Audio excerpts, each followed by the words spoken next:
প্রথম তো ছিল যে একটা সরকার, এই একটা বড় অভ্যুত্থান, তার মাঝখানে এই সরকার যাত্রা শুরু করলো, স্থিতি আনা, মানুষকে একত্র করা। এয়ারপোর্টে সবার কাছে আবেদন জানালাম যে আমরা এক পরিবার, আমাদের মাঝে মতভেদ থাকতে পারে কিন্তু কেউ আমাদের শত্রু না, কেউ কারো শত্রু না, আমরা একযোগে কাজ করব, একসঙ্গে করব, একসঙ্গে থাকি।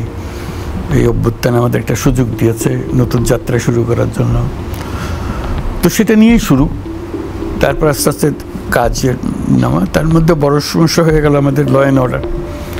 এই অভ্যুত্থানের ধকল সয়ে মানুষ আস্তে আস্তে সুস্থির হওয়ার জন্য যাচ্ছে, চেষ্টা করছে, কিন্তু পুলিশ পাচ্ছি না। পুলিশের এখনও পুলিশ সব কাজে আসে নাই, তারা ভয় পেয়ে গেছে। কাজে এদিকে পুলিশ নয়, এদিকে মানুষের অস্থিরতা, কে কোথায় আছে, কি করছে। হঠাৎ করে এটা ঘটনাটা ঘটলো, অভ্যুত্থান। এটা সুস্থির হতে সময় লাগছে। আমরাও বোঝার চেষ্টা করছি কোথার থেকে শুরু করবো। সব তো লণ্ডভণ্ড অবস্থা, অর্থনীতি লণ্ডভণ্ড, ব্যাংকিং সিস্টেম লণ্ডভণ্ড, ব্যবসা বাণিজ্য লণ্ডভণ্ড, ফরেন এক্সচেঞ্জে যা তলানি, এগুলো তো প্রতিদিন তোমরা জানি। স্বাভাবিক মানুষ তো অভাব তো থাকবেই। আর আমরা তো এই কাজের মানুষ না, আমরা বাইরের থেকে নিয়ে এসছি, তারাই পছন্দ করে এনেছে। কাজে আমরা যদ্দূর পারি উদ্দূর করি। এটা ভুল ত্রুটি হবে, স্বাভাবিক। ভুল ত্রুটির মাধ্যমেই আমাদের কাজ করতে হচ্ছে, যতটুকু আমাদের সাধ্যে কুলায় সেগুলো চেষ্টা করছি। আর যেগুলো অসম্পূর্ণতা আছে আমরা চেষ্টা করি সেগুলো কীভাবে সম্পূর্ণ করব। আমরা তো একটা সময় নির্ধারণ করে দিয়েছি প্রথম 6টা, যেগুলো বিশেষভাবে দরকার আমাদের। সেটা ছিল যে ডিসেম্বর জানুয়ারির মধ্যে আমাদেরকে রিপোর্ট দেবে। তো সেটা আমরা আশা করছি ডিসেম্বর তো এসেই গেল প্রায়, ডিসেম্বর থেকে জানুয়ারি, কারণ অনেকগুলো কাজ শুরু করতে অনেক দেরি হয়ে গেছে।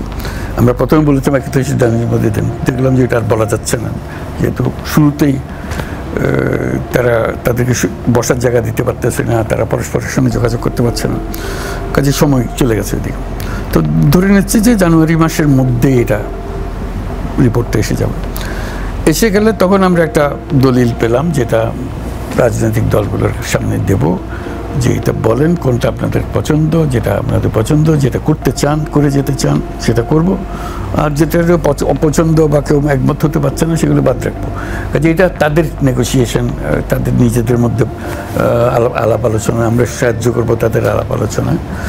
আমরা ধরে নিচ্ছি যেখানে 100টা প্রস্তাব আছে, এই করতে হবে, ওই করতে হবে, 100টার মধ্যে 10টার ব্যাপারে তাদের কোনো আপত্তিই নেই, আর 10টা একটু এদিক ওদিক বদলাই দিলে আপনারা হতে পারে, আমি আন্দাজ করতেছি।